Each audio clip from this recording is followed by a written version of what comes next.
Bonjour à tous et à toutes, chers auditeurs. Bienvenue à cette nouvelle leçon d'École du sabbat. On va justement étudier le sabbat avec moi, comme d'habitude, Georges et Sébastien. Bienvenue, merci d'être là. Et on sait que le sabbat, c'est une controverse dans le monde chrétien. Il y a des gens qui disent, la loi a été abolie, en particulier le sabbat. Et il y en a d'autres qui veulent tout simplement suivre la tradition, la famille, peu importe les raisons. On va regarder ça en particulier. Est-ce que le sabbat, c'est encore significatif? Est-ce que ça a encore son importance? Mais avant de débuter, j'aimerais qu'on puisse prier. Est-ce que, Georges, tu voudrais nous introduire dans la prière? Oui. S'il te plaît. Merci. Prions. Notre Père Céleste, notre Créateur, nous venons devant toi en sachant qu'on a toujours le besoin de ton Saint-Esprit pour comprendre ta parole. Nous demandons une bénédiction spéciale avec la puissance de ton Saint-Esprit pour chaque personne qui va écouter cette émission. On te prie, Seigneur, d'ouvrir notre corps, notre esprit pour attendre les messages et nous parler de façon personnelle. Dirige-nous, Seigneur, maintenant dans le développement de ce programme et on t'en prie, s'il te plaît, d'être avec nous et que la grâce de ton esprit puisse être accordée de façon abondante pour chacun de nous et pour transmettre les messages que chaque personne a besoin, mais que nous-mêmes aussi nous aurons besoin.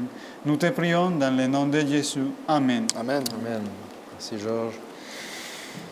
Donc, le sabbat et la création, c'était la première journée de cette semaine avant qu'on débute. On va lire, pour commencer, le passage dans Exode 20. On va lire à partir du verset 8. Oui. On nous parle des commandements de Dieu dans Exode 20, évidemment. J'ai la version second 21, Exode 20, à partir du verset 8. « Souviens-toi de faire du jour du repos un jour saint. Pendant 6 jours, tu travailleras et tu feras tout ce que tu dois faire. Mais le 7e jour est le jour du repos de l'Éternel, ton Dieu. Tu ne feras aucun travail, ni toi, ni ton fils, ni ta fille, ni ton esclave, ni ta servante, ni ton bétail, ni l'étranger qui habite chez toi. En effet, en 6 jours, l'Éternel a fait quoi? Le ciel, la terre, la mer et tout ce qui s'y trouve. Et il s'est reposé le 7e jour. Voilà pourquoi l'Éternel a béni le jour du repos et en a fait un jour saint. » Donc, le sabbat et la création, je pense qu'on ne peut pas avoir un meilleur texte pour coller ces deux idées-là ensemble. Oui. Mais ça nous dit « souviens-toi » en commençant. L'étude de la semaine nous parlait de... C'est clair, ces mots-là, hein? Souviens-toi. Oui, c'est ça. Et on nous parlait de ça cette semaine comme si, écoute, on fait référence au passé. Souviens-toi. Mais je vais déjà commencer par amener une autre idée. Si, Georges, je te dis, écoute, à partir de maintenant, là, on va faire l'école du sabbat comme ça. Tu vas être à droite, Sébastien va être à gauche, on va échanger ensemble. Tu sais, souviens-toi-en. Tu sais, ça pourrait être à partir de ce moment-là et jusque dans le futur, mais pas nécessairement à quelque chose qui s'est passé il y a des années. Je te le dis à partir de ce moment-ci. Oui. Donc, on le fait avec nos enfants. Là, tu regardes, là, qu'est-ce qui t'est arrivé. Tu as couru, tu t'es fait mal, tu es tombé, ça fait mal, tomber dans le gravier. Souviens-toi-en. Mais dans le cas de la parole de Dieu, en particulier le texte qu'on vient de lire, ça fait référence au passé. Pourquoi? Lorsqu'on ouvre le livre de la Genèse, on se rend compte que les 10 commandements étaient présents depuis longtemps. En fait, le texte nous fait référence directement à la création. Dieu a créé les cieux, la terre, la mer et tout ce qui y est contenu, n'est-ce pas? Et on lit au début de la Genèse que Dieu a créé en 6 jours et ensuite le 7e jour, il s'est reposé. Donc, le souviens-toi fait référence à cet événement-là extraordinaire qui a eu lieu au tout début, la création. Souviens-toi. Donc, c'est peut-être quelque chose de nouveau pour quelqu'un qui écoute. Souviens-toi du jour du sabbat. Hein? Personne ne m'a jamais dit ça. À partir d'aujourd'hui, maintenant, je sais que Dieu a créé. Mais pour ce peuple-là, c'était autre chose. Les commandements avaient été donnés depuis longtemps. Et d'ailleurs, l'histoire de Joseph nous le montre. Avec la femme de Potiphar, comment est-ce que je ferais un péché aussi grave à l'Éternel alors que la femme de Potiphar l'invitait à commettre l'adultère? Alors, les commandements de Dieu était déjà présent. Et là, plus tard, quand le peuple va sortir d'Égypte, Dieu va répéter à nouveau ses commandements. Souviens-toi de l'histoire. Souviens-toi, ça a commencé avant même Abraham, Isaac et Jacob. Au tout début, Adam et Ève étaient là. Ils avaient constaté ça, que les commandements de Dieu étaient à la base de tout. On a un Dieu créateur, nous dit le texte. C'est aussi le seul commandement qui dit « souviens-toi ». Oui, exactement. Il ne dit pas ça « souviens-toi de ne pas tuer ». Ouais. C'est vraiment parce qu'il savait que celui-là, en particulier celui-là. Ça va être problématique. Est-ce qu'on ne l'a pas oublié, justement, hein, Georges, ce commandement-là? Oui, non, je voulais simplement faire la remarque que, comme tu as dit, Michael, c'est intéressant que le verset il commence par souviens-toi, mais il va nous donner la référence quand est-ce qu'on va se souvenir. Il nous donne une référence très claire de la création et le commandement, il va mentionner parce que l'Éternel, il avait fait les cieux et la terre et tout ce qui contient dans 6 jours. Ouais, et il va faire la cotation vraiment ponctuelle que Dieu a sanctifié, Dieu a honoré d'une façon spéciale ces journées-là. Amen. Et le 6 jours dont tu parles, on n'ira pas dans cette direction-là parce qu'on pourrait prendre 1 heure juste pour ça, mais c'est 6 jours de 24 heures. Hein? Littéral. C'est pas 6 jours de 1000 ans, puis c'est pas des milliards d'années. C'est 6 jours de 24 heures. Le mot en hébreu veut dire ça, une période de 24 heures. Et j'aimerais vous lire aussi un texte dans Genèse 1, 26, qui nous rapporte encore à la création. Et ça nous dit, « Puis Dieu dit, faisons l'homme à notre image et à notre ressemblance. » Donc, non seulement Dieu a créé, mais il a créé l'homme. On n'est pas le résultat du hasard. Oui. Et on n'est pas créé n'importe comment. On est créé à l'image de Dieu.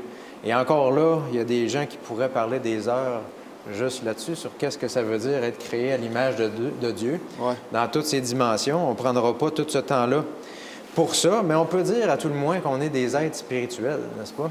Mm-hmm. Les autres créatures qui ont été faites sur la terre avant que l'homme ne vienne, est-ce qu'ils étaient créés à l'image de Dieu? Non. Pas nécessairement. Est-ce qu'ils reflètent à quelque part la magnifique création de Dieu, le côté artistique de Dieu, la puissance de Dieu? Oui. Mais c'est quand est-ce, Sébastien, la dernière fois que tu as vu une vache se mettre à genoux pour prier? T'en souviens pas, hein? Non, c'est jamais arrivé. Ou un bœuf, Georges, qui s'installe sur le bord de la clôture et qui s'interroge sur son avenir. Ou un singe qui dit « Mais c'est quand qu'il va arriver le retour de Jésus? » Ça n'arrive pas. Mais l'être humain a quelque chose de particulier. Il a cette dimension spirituelle et que l'on le veuille ou non, les hommes croient à quelque chose. Soit on croit en Dieu ou on va croire à autre chose, mais on se questionne sur notre provenance, sur l'avenir, dans quelle direction est-ce qu'on va. Et on a tous en nous quelque chose de spirituel qui nous rattache à... On va s'inquiéter toujours pour le futur. Exactement. On veut avoir des réponses à nos questions. Mm-hmm. Et il y a quelque chose aussi que l'étude de la semaine nous rappelle, puis je pense que c'est vraiment important, c'est qu'on est unique. On est unique. Dieu nous dit, « Tu es mon enfant et je te rachète d'une façon personnelle, d'une façon individuelle, parce que le salut, c'est une réponse individuelle à l'invitation que Dieu nous donne. » Et lorsqu'on regarde nos empreintes digitales, puis qu'on se rend compte que les gens nous identifient avec ça, c'est pas pour rien, c'est parce que c'est unique. Qu'est-ce que Dieu est en train de dire? Je vous ai créé et je vous montre non seulement sur vos doigts, vos empreintes digitales, ou même sur la rétine, parfois, avec les yeux. Là. Ou même, des fois, la forme du visage. On reconnaît les gens avec la technologie biométrique. Avec ça, on se rend compte qu'on est unique. Qu'est-ce que Dieu est en train de nous dire? Qu'on est comme irremplaçable, non? Mm-hmm. Sur le marché du travail, c'est une autre chose. Hein? On est un numéro, et lorsqu'on arrive à la retraite, on dit qu'il n'y a personne d'irremplaçable. Et pour ceux qui se croient irremplaçables, il y a déjà un ami qui a dit « Le cimetière est plein de gens irremplaçables. » Mais est-ce que Dieu dit ça de nous? Non. Il nous dit, au travers de nos empreintes digitales, au travers de cet amour-là qu'il nous donne dans sa parole, il n'y a personne qui peut prendre ta place. Il dit, je t'aime comme ça. Il dit, je veux tout faire pour que tu sois au ciel avec moi. Alors ça, c'est une belle vérité que la parole de Dieu nous transmet. Et j'aimerais lire 2 autres textes dans Genèse 2. Le premier, Genèse 2 au verset 15. L'Éternel, Dieu prit l'homme et le plaça dans le jardin d'Éden pour le cultiver et pour le garder. OK, merci. Et 2 Pierre 3,10, Sébastien? Le jour du Seigneur viendra comme un voleur. En ce jour, les cieux passeront avec fracas. Les éléments embrasés se dissoudront et la terre, avec les œuvres qu'elle renferme, sera consumée. Oui. Donc, en premier, Dieu il dit, je vous place dans le jardin pour en prendre soin à Adam et Ève, dans le contexte. Ils devaient prendre soin de la création. Et de l'autre côté, l'apôtre Pierre nous dit, écoutez, tout va être détruit. Alors, en tant que chrétien, on peut se demander, misère, qu'est-ce qu'il faut faire? Si tout ça est pour disparaître, à quoi ça sert? Mais la parole de Dieu nous dit, écoutez, vous êtes des gérants. Vous êtes des gens que j'ai placés sur la terre encore en 2021 pour prendre soin de la création, Oui. mais aussi en sachant que ces choses-là vont disparaître. Donc, comment est-ce qu'on devrait agir en tant que gérant? Ne pas mettre la terre comme un dieu, comme certains mouvements font. Il faut tout protéger, il faut qu'il n'y ait rien qui meure, etc. On fait des passages particuliers pour les grenouilles, j'en sais rien. Écoutez, j'ai rien contre ça, de prendre soin de la nature, mais quand ça devient un dieu, une obsession, et qu'on en oublie les hommes, et le message principal de la parole de Dieu ne s'adresse pas à des grenouilles. Il s'adresse à des hommes et des femmes qui ont besoin d'entendre un message, que Jésus revient et qu'il les aime. Donc, ça ne doit pas remplacer le message de la parole de Dieu. Et en même temps, on doit se souvenir que toutes ces choses-là vont disparaître. Donc, on n'est pas là pour s'accrocher à toutes ces choses-là, mettre une valeur démesurée, mais de les utiliser, en fait, peut-être pour justement l'avancement du royaume de Dieu. Et se souvenir aussi qu'il n'y a personne qui vit pour soi dans l'univers. Tout est interrelié, n'est-ce pas? Il y a des conséquences à tout ce qu'on dit, à tout ce qu'on fait. Donc, la façon qu'on va traiter la création de Dieu, qu'on le veuille ou non, va impacter les autres. Dieu dit, soyez des bons gérants. La façon par laquelle vous traitez justement ma création me montre comment vous allez prendre soin de la création dans l'éternité. Dieu veut nous amener sur une nouvelle terre. Alors, il observe maintenant, comment est-ce que tu prends soin de ce qui ne t'appartient pas, de ce que je t'ai confié? Est-ce que tu en prends soin? Et si on a fait une bonne démonstration à Dieu qu'on est des gens responsables, des gens fiables, fidèles, bien, il n'y a aucun problème à emmener un gars comme ça dans l'éternité. Ouais. Donc, c'est un test que Dieu nous fait aussi. Et en fait, on pourrait lire aussi peut-être un psaume, juste en terminant, 4 versets du psaume chapitre 8, et les versets 4 à 8, qui nous rappellent encore une fois la création de Dieu. « Quand je contemple le ciel, œuvre de tes mains », et là, c'est David qui a écrit ça, « la lune et les étoiles que tu as placées. Je dis, qu'est-ce que l'homme pour que tu te souviennes de lui? Et le Fils de l'homme pour que tu prennes garde ou que tu prennes soin de lui, comme dans ma version. Tu l'as fait de peu inférieur à Dieu ou aux anges dans d'autres versions, et tu l'as couronné de gloire et d'honneur. Tu lui as donné la domination sur ce que tes mains ont fait. Tu as tout mis sous ses pieds, les brebis comme les bœufs, et même les animaux sauvages, les oiseaux du ciel et les poissons de la mer, tout ce qui parcourt les sentiers des mers. » Donc, ce texte-là, encore une fois, nous ramène dans la création. Dieu a créé tout, a tout mis sous nos pieds, sur les pieds de l'homme, de l'être humain. Il nous dit, souviens-toi, parce que c'est moi le Créateur, souviens-toi que ce sont des ressources que je mets entre tes mains, que je veux que tu utilises de la bonne façon. Et souviens-toi que je reviens bientôt et que tu vas avoir des comptes à rendre avec la façon dont tu vas gérer toutes ces choses-là. Mais souviens-toi que je t'ai créé à mon image, que tu es unique, que je t'aime d'une façon personnelle, individuelle, et ça, c'est la beauté de la parole de Dieu. Amen. On pourrait parler encore du sabbat et de la création longtemps, mais il y a d'autres choses à dire, et en particulier, Sébastien, de célébrer la liberté avec le sabbat. Célébrons. Oui. Je vais commencer avec 3 questions, mais on n'y répondra pas. Ils vont se répondre tout seuls. Sommes-nous libres en donnant notre cœur à Jésus? avons-nous quelque chose à faire pour avoir cette liberté? Puis, c'est quoi qu'il faut faire pour atteindre cette liberté? On va aller voir dans Exode 12, 13. « Le sang vous servira de signe sur les maisons où vous serez. Je verrai le sang et je passerai par-dessus vous. Il n'y aura point de plaie qui vous détruise quand je frapperai le pays d'Égypte. » Comme le sang qu'on parle ici, dans cette histoire, le sang de Jésus, c'est ce sang-là, c'est le même sang qui les a sauvés, eux, à cette époque, que le sang de Jésus nous sauve nous-mêmes. On parle de la Pâque, alors il avait sacrifié un animal. Alors le sang de cet animal-là représentait le sang de Jésus qui allait venir 1500 ans plus tard. Ouais. Donc aujourd'hui, le sang de Jésus qui a laissé à la croix nous donne cette liberté. C'est pas nous qui est capable d'aller la chercher, c'est Jésus qui nous la donne par son sang qui a coulé.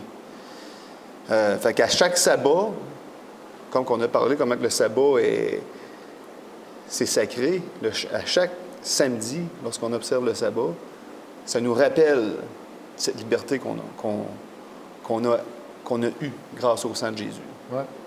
Donc, c'est pour ça que c'est important, à chaque samedi, de consacrer cette journée à Dieu pour nous rappeler de ce qui s'est passé. On a parlé tantôt, des fois, tout au long de la Bible, on se rend compte que les gens ont oublié parce qu'ils ont arrêté d'observer ce sabbat. Et veut pas, petit à petit, au fil des années, au fil des 20 ans, 30 ans, 100 ans, tu viens qu'à oublier. Si on va à l'Église à chaque samedi, on a moins de chances, en tout cas, de l'oublier. Si tout le monde avait fait ça, il y aurait eu moins de place pour une théorie comme la théorie de l'évolution de prendre place. Si tout le monde s'était souvenu que c'est Dieu qui est créateur, on ne serait pas arrivé avec une absurdité pareille. Oui, exactement. Donc, si on reste si on décide d'aller avec Satan, de rester avec lui, c'est le péché qui va gagner sur nous, puis c'est là qu'on devient esclave du péché. J'aimerais qu'on aille dans Genèse 4:7. « Certainement, si tu agis bien, tu relèveras ton visage, et si tu agis mal, le péché se couche à ta porte, et ses désirs se portent vers toi. Mais toi, tu domines sur lui. » Donc, on a un choix à faire. On accepte Jésus comme sauveur. Et puis, mais c'est pas seulement en l'acceptant comme sauveur aussi, on a quand même des choses à faire, mais première chose, qu'on l'accepte comme sauveur, qu'on obéit, ou qu'on va vers Satan. Et là, le péché domine sur nous. Donc, croire en Jésus inclut aussi l'obéissance. Exactement. Ça vient ensemble. Les œuvres vont venir avec aussi. On n'est pas sauvé par les œuvres, mais en donnant notre cœur à Jésus, en ayant la foi, les œuvres automatiquement viennent avec. Ça sont les résultats. Oui, exactement.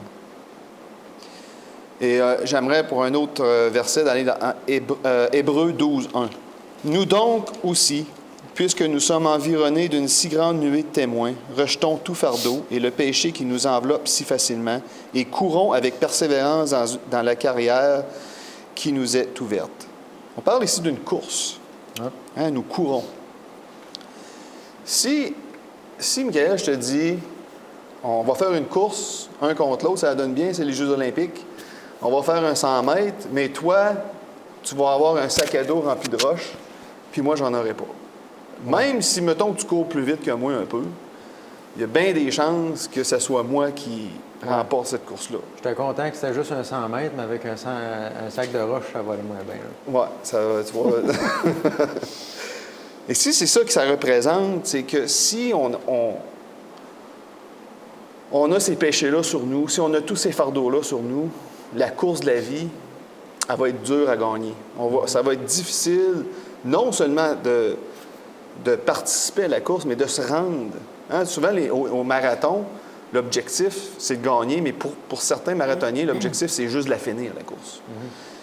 Si on enlève ces fardeaux-là de sous nos épaules, comme Jésus l'a promis, il va prendre ces fardeaux-là sur ses épaules. Je ne me souviens plus du verset, mais il les prend pour que ça soit plus facile pour nous. C'est comme ça qu'on réussit à arriver à la fin de notre course de vie. Il a promis que ce serait facile à gagner. Et à chaque pas qu'on fait, c'est sûr qu'on tombe. On pêche, mais chaque pas qu'on fait, il faut persévérer, il faut demander pardon, puis continuer à avancer. Puis c'est comme ça qu'on arrive à gagner cette course. C'est sûr, il faut demander pardon. Mais on parle d'une autre chose ici dans ce verset-là, qui est la persévérance. Ouais, La persévérance revient souvent dans la Bible. Il y a une raison pour ça. La persévérance, la patience. Il ne faut pas abandonner à la première.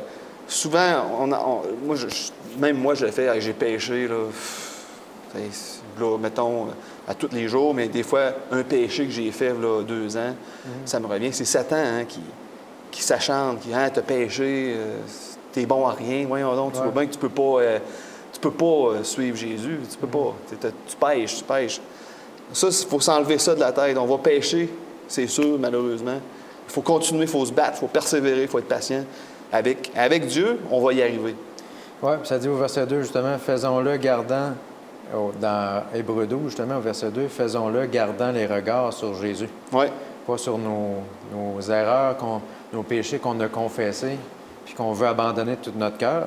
On garde nos yeux sur Jésus, pas sur nous autres, qui fait naître la foi et l'amène à la perfection. Fait que c'est Dieu qui va nous emmener dans cette direction-là, de la perfection. Oui. Oui, amen. Puis ensuite, dans la leçon, ça nous amène à Romains 6, 1 à 7. Que dirons-nous donc? Demeurions-nous dans le péché afin que la grâce abonde? Loin de là. Nous qui sommes morts au péché, comment vivrons-nous encore dans le péché?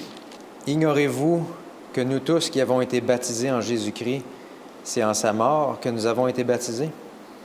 Par le baptême en sa mort, nous avons donc été ensevelis avec lui, afin que, comme Christ est ressuscité par la gloire du Père, de même nous aussi, nous menions une vie nouvelle.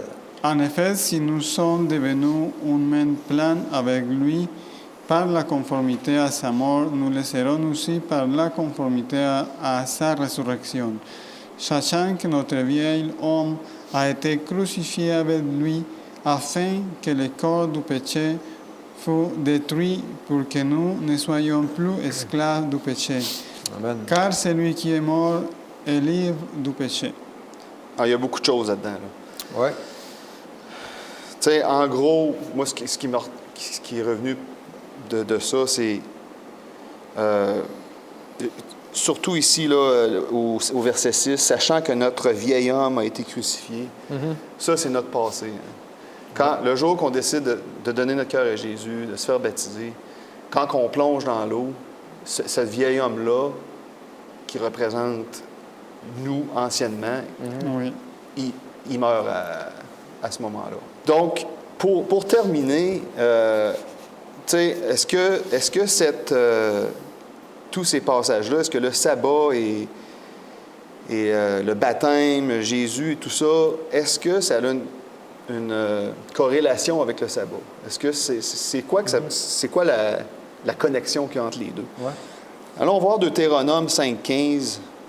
Tu te souviendras que tu as été esclave au pays d'Égypte et que l'Éternel, ton Dieu, t'en a fait sortir à main forte et à bras étendus. C'est pourquoi l'Éternel, ton Dieu, t'a ordonné d'observer le jour du repos. Qu'est-ce que ça veut dire ici? Est-ce que ce sont eux qui se sont sortis d'Égypte ou Dieu les a sortis? Non, c'est Dieu qui les a sortis. C'est Dieu qui les a sortis. C'est clair. La même chose ici, c'est Jésus à sa mort qui... C'est pas nous qui peut sortir de nos péchés.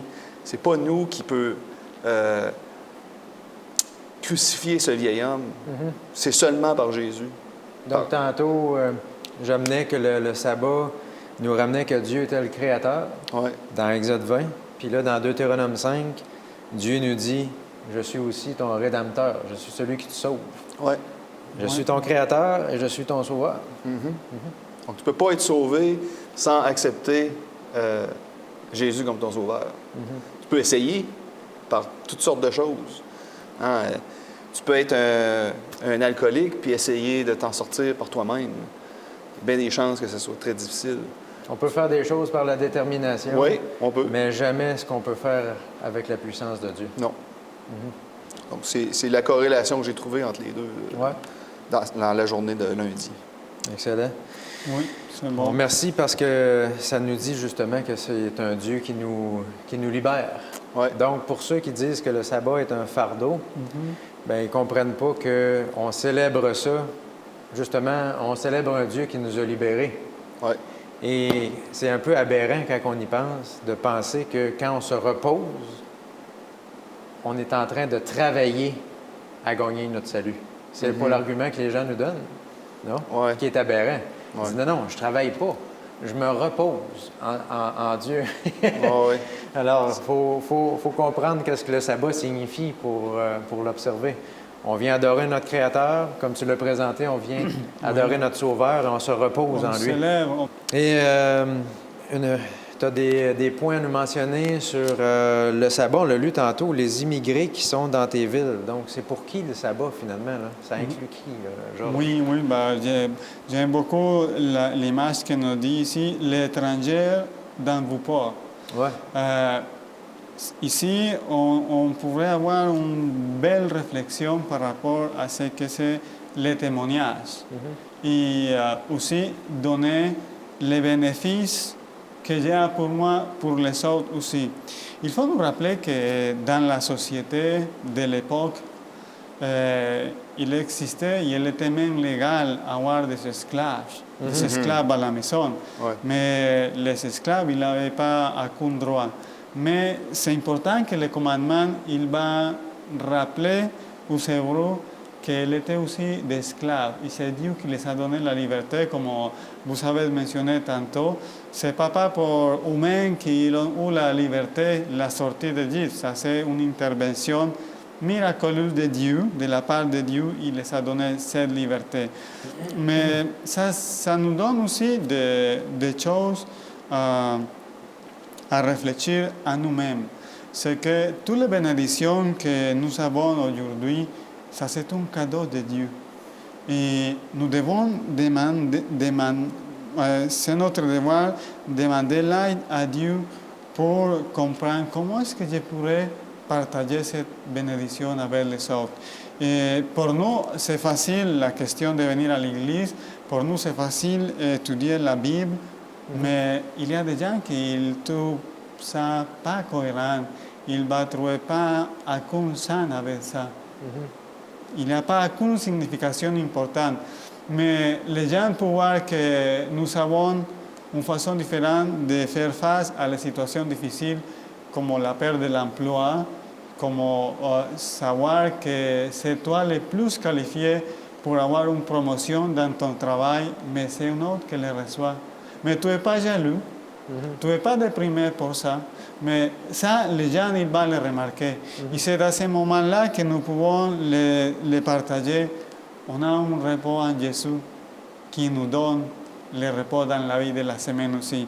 C'est là où nous pouvons partager avec l'étranger, avec ceux qui ne connaissent pas tellement nos vies personnelles et privées.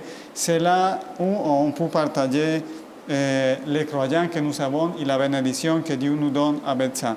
Mais j'aimerais partager avec vous autres 1 Pierre 2, 9, qui nous dit: vous, au contraire, vous êtes une race élue, un sacerdoce royal, une nation sainte, un peuple acquis, afin que vous annoncez les vertus de celui qui vous a appelé des ténèbres à son admirable lumière. Et c'est ça que je suis en train de m'exprimer et d'expliquer. C'est ça notre mission.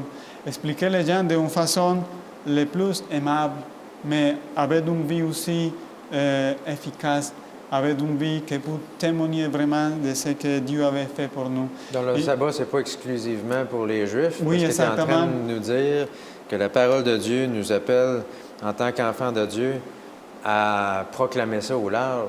Quand Oui, on parle exactement.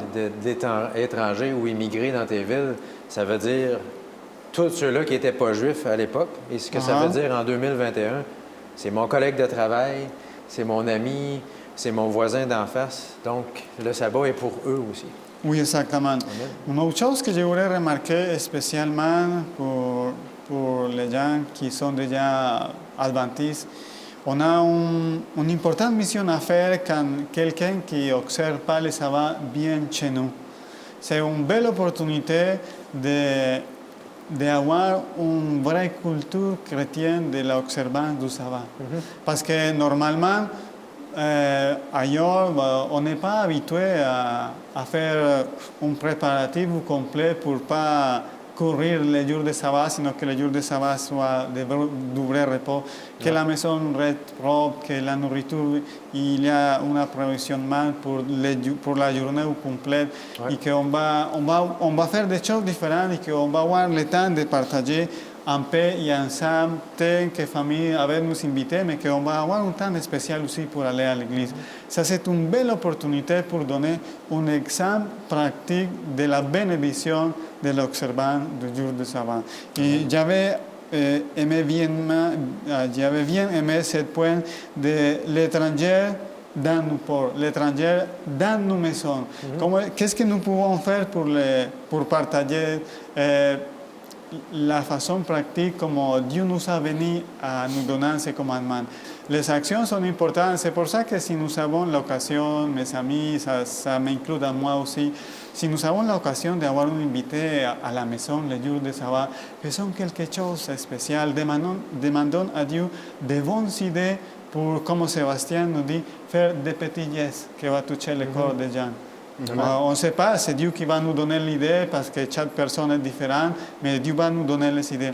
Un autre point que j'aimerais partager aussi, c'est que Dieu nous demande de prendre soin et d'avoir respect pour la nature aussi. Ouais. Parce que bien sûr, aujourd'hui, nous ne prenons pas les bêtes pour labourer la terre. Aujourd'hui, nous avons des machines, mais c'est important de savoir ce que c'est Dieu qui le dit. J'aimerais, Sébastien, que tu m'aides à lire Exode 23, le verset 12.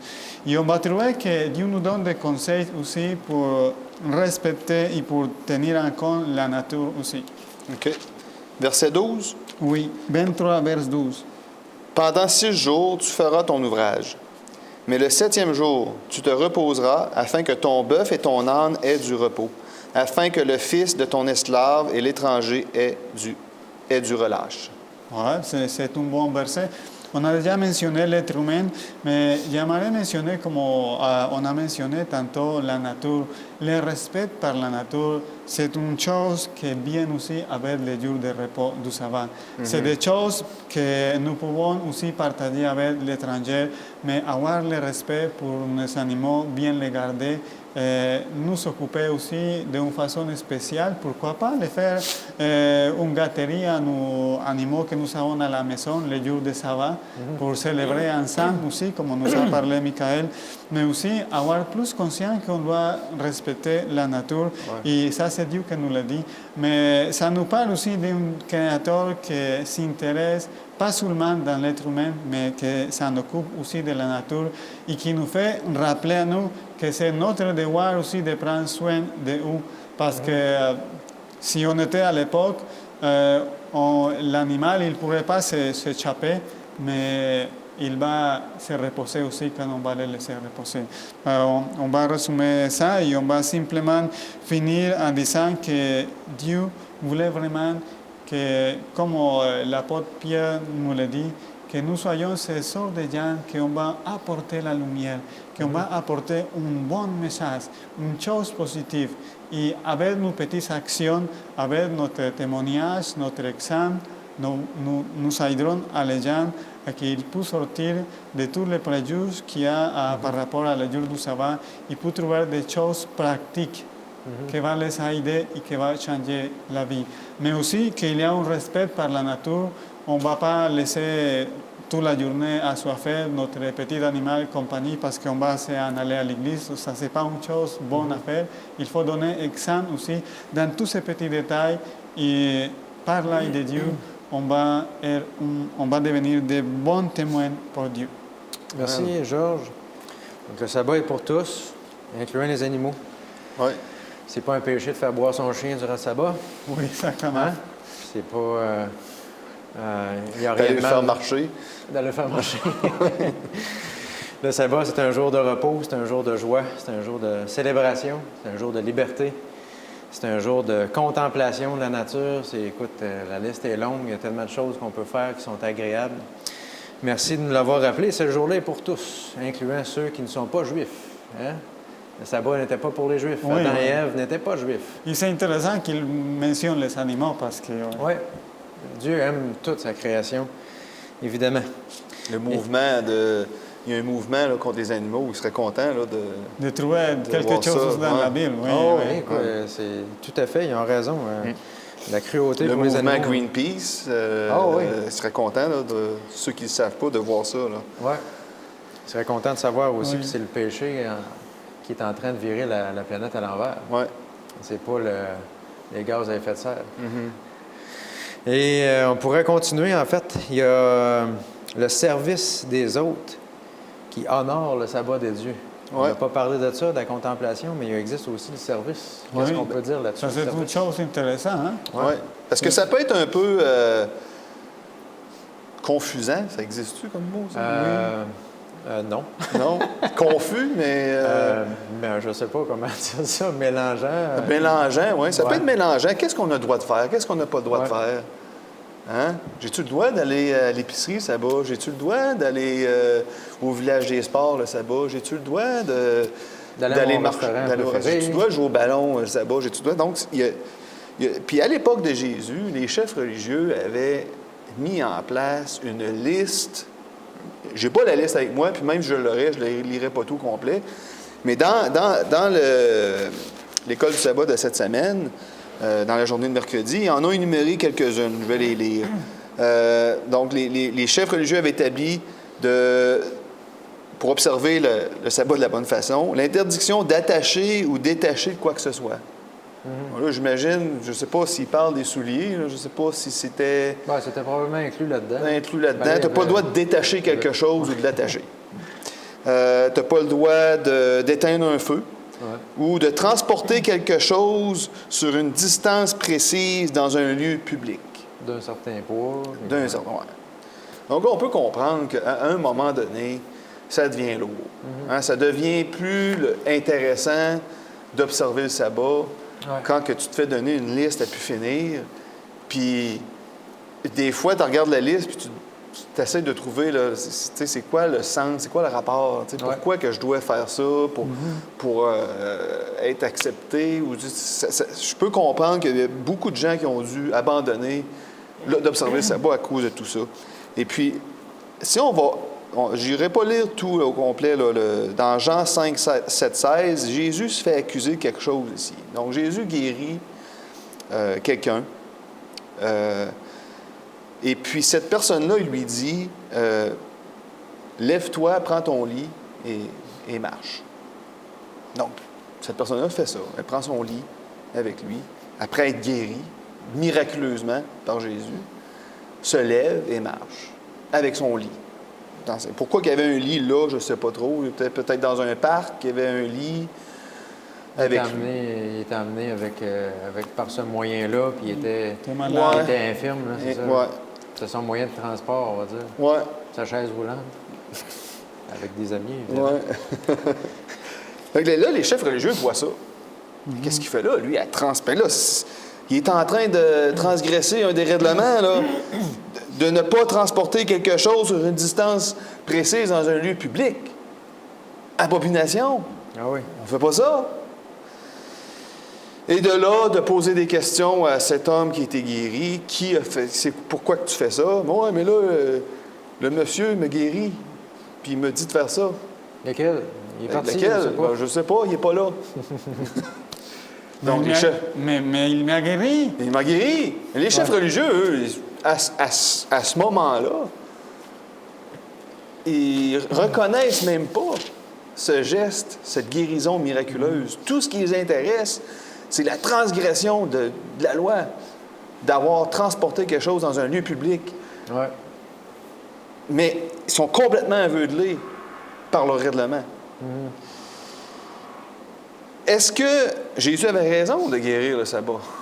Est-ce que c'était la bonne chose à faire? Oui, bien sûr. Pourquoi pas? Pourquoi pas? Est-ce que c'est pas de consacrer la journée, comme la leçon dit, honore le sabbat, servir les autres pour honorer Dieu? La parole de Dieu nous dit que Jésus, c'était le maître du sabbat. Alors, s'il a fait ça, ça doit être correct. Hein? Ça doit même être plus que correct. Ça doit être une recommandation. Oui. Qu'est-ce qu'on fait de notre temps du sabbat? Est-ce qu'on fait du bien aux gens? Oui, oui. Non, parce que c'est intéressant ce que tu dis, Sébastien, parce que Jésus les a guéris et Jésus pourrait le dire que de rester tranquille, mais c'est lui-même qui lui a donné l'ordonnance de s'en aller. Oui. Il y avait De prendre son lit aussi. Oui, de prendre son lit. Il savait, C'est hein? que Jésus voulait faire visible l'action qu'effectivement on pouvait servir et on pouvait soulager pendant les jours de sabbat. Oui. Amen. Parce que Jésus, comme tu dis, il savait très bien qu'est-ce qui s'en venait. Il savait qu'il y avait des Juifs aux alentours, puis il savait qu'est-ce qu'il allait dire, évidemment. Donc, pour revenir à ma question du début, est-ce que ce serait correct mettons que je me promène en auto, je reviens de l'église, je vois une vieille madame sur le bord de la route, puis son pneu est démanché. Est-ce que ça serait correct que j'arrête? Et que tu arrives en retard à l'église. Ou que j'arrive en retard ou pas, mais juste le fait que là, il faut que je sorte mon jack, je ne sais sûrement pas le mot en français. Ton cric. Mon cric. Ah, ouais, en tout cas, ouais. De trucs pour lever l'auto.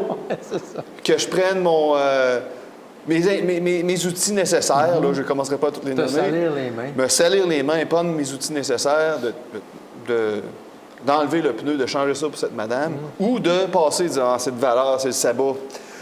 Je travaille pas le sabbat. Et de continuer et d'aller à l'église. L'histoire du bon samaritain, finalement. Ouais.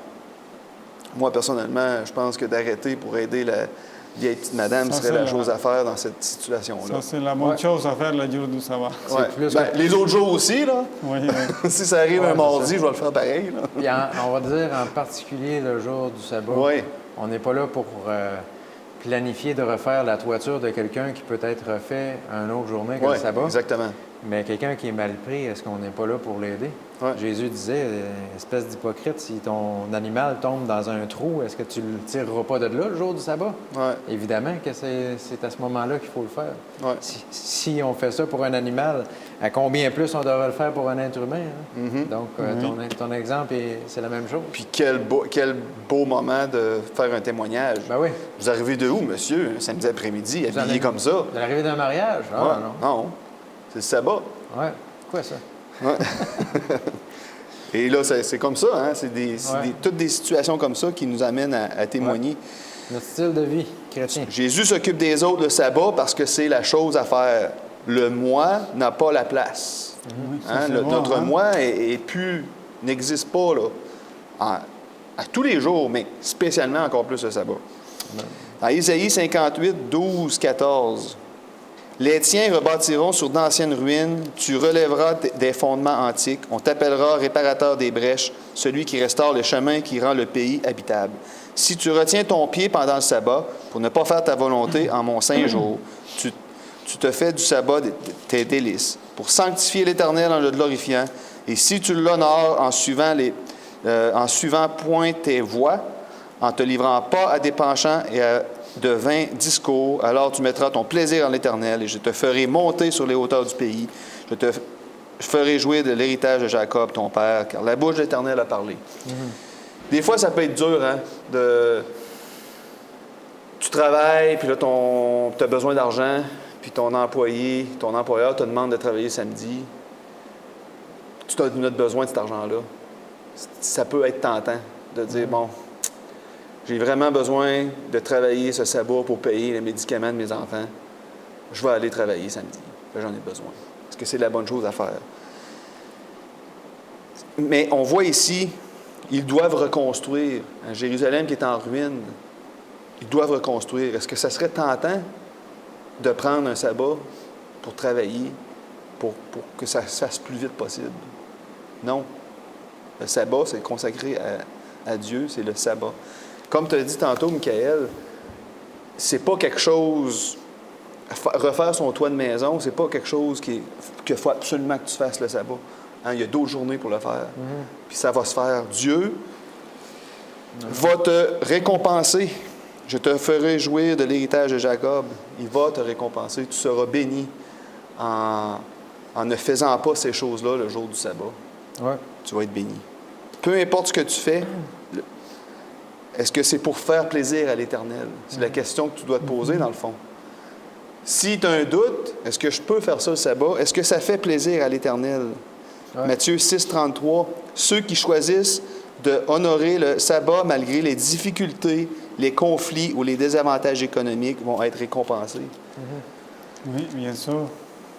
Bien sûr. Ton exemple tantôt, on pourra toujours se trouver, je pense, un exemple où on va dire, je pense que dans cette situation-là, c'est correct de travailler le sabbat, tu sais, comme un jeune qui a besoin de médicaments, etc. Je pense qu'on pourra toujours trouver des exemples, mais en fait, est-ce que le Dieu qu'on adore est en mesure de te donner les moyens financiers pour que tu puisses acheter sans que tu travailles le sabbat?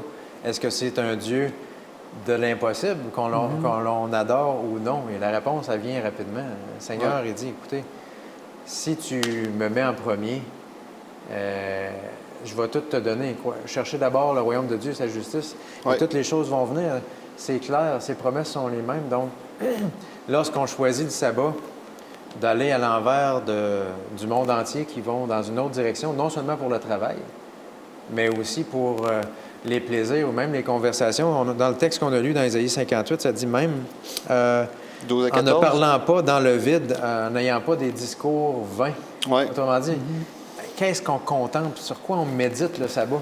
Parce qu'on peut venir à l'église le matin et passer l'après-midi à parler de notre travail, puis des bœufs et des vaches, comme on dit, de n'importe quoi, mais est-ce qu'on est en train de contempler le Seigneur ou est-ce qu'on est en train de partager qu'est-ce que Dieu a fait pour nous dans la vie? Est-ce qu'on est en train de servir? Puis la réponse est souvent peut-être non. Alors, peut-être même pour nos adventistes, est-ce qu'on honore Dieu même à travers nos paroles? C'est une bonne question. Hein? C'est une très, très bonne question. C'est bon ce que vous avez amené comme sujet. Je voulais souligner que cette semaine, j'avais lu un article qui parle de la dépression. Ça, c'est une des plus pires maladies qui va affecter les gens et ça va amener aussi la paralysie et beaucoup de problèmes. Mais l'important, c'est que le verset que nous a lu Sébastien nous dit « Ne te livrant pas à tes penchants et à tes vains discours ». Le jour du sabbat a été mis en place pour nous délivrer des charges émotionnelles que nous pouvons avoir. Et c'est magnifique.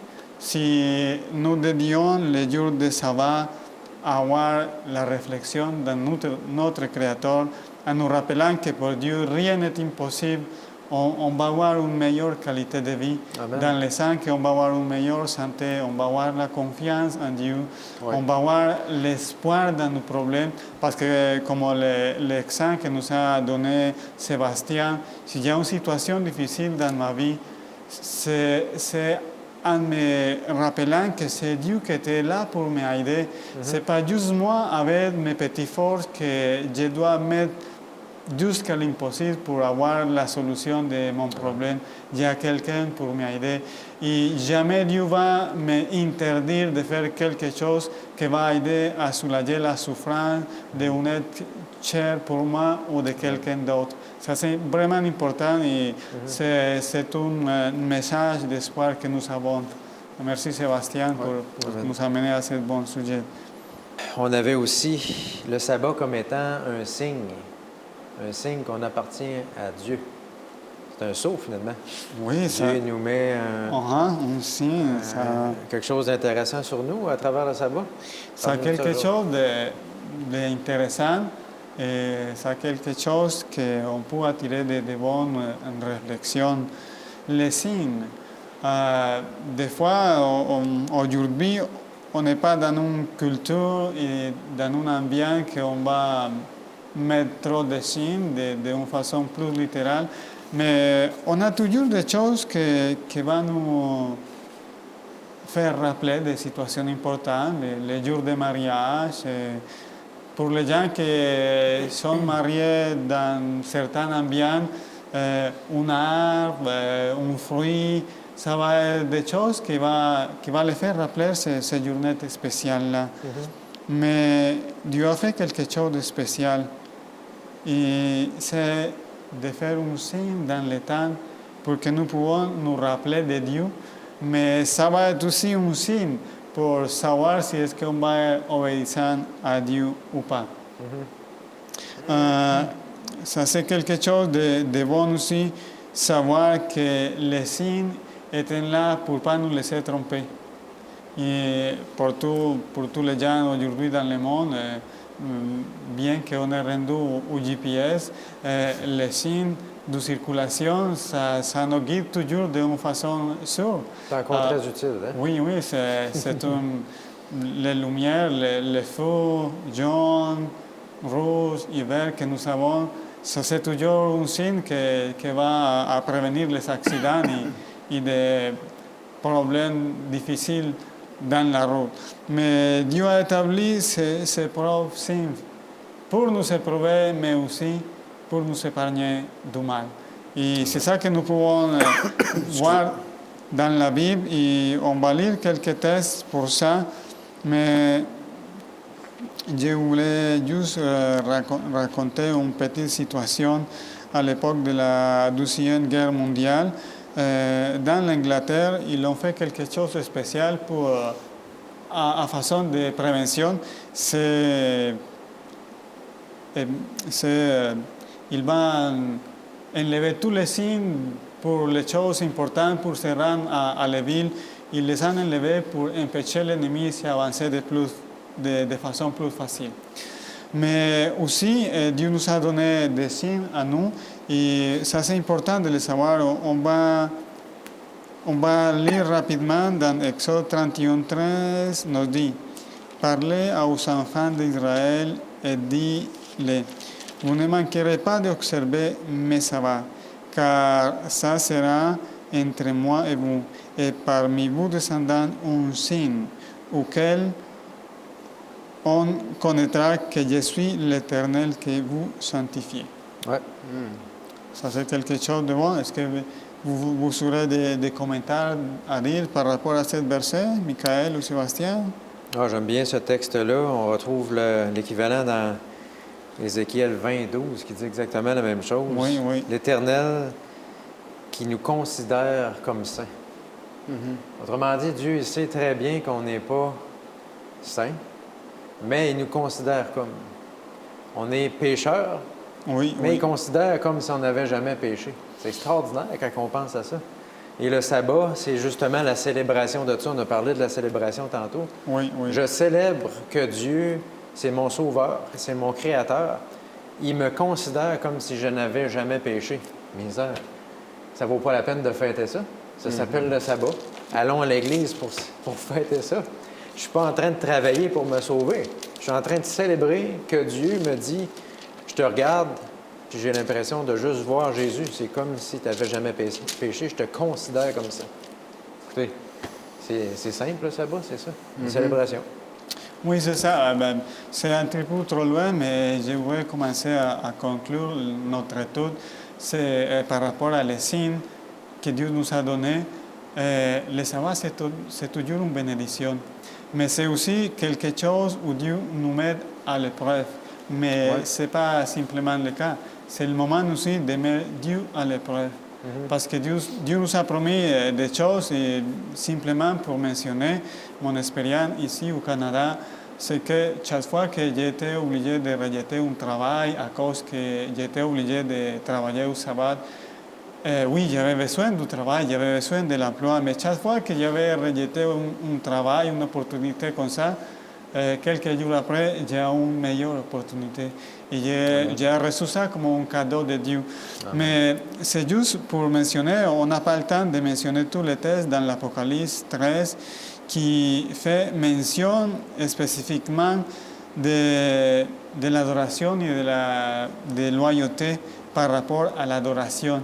Dieu nous a donné le sabbat comme un jour d'adoration, comme on a parlé pendant toute la discussion, pour reconnaître que c'est Dieu le Créateur, pour reconnaître que Dieu est notre Sauveur et que c'est lui qui s'en occupe de nous aussi. Comme Sébastien a mentionné, Jésus a guéri les gens pendant le jour du sabbat, mais aussi il voulait aujourd'hui guérir nos corps, guérir nos problèmes que nous avons physiques et mentaux, aussi de façon spéciale le jour du sabbat.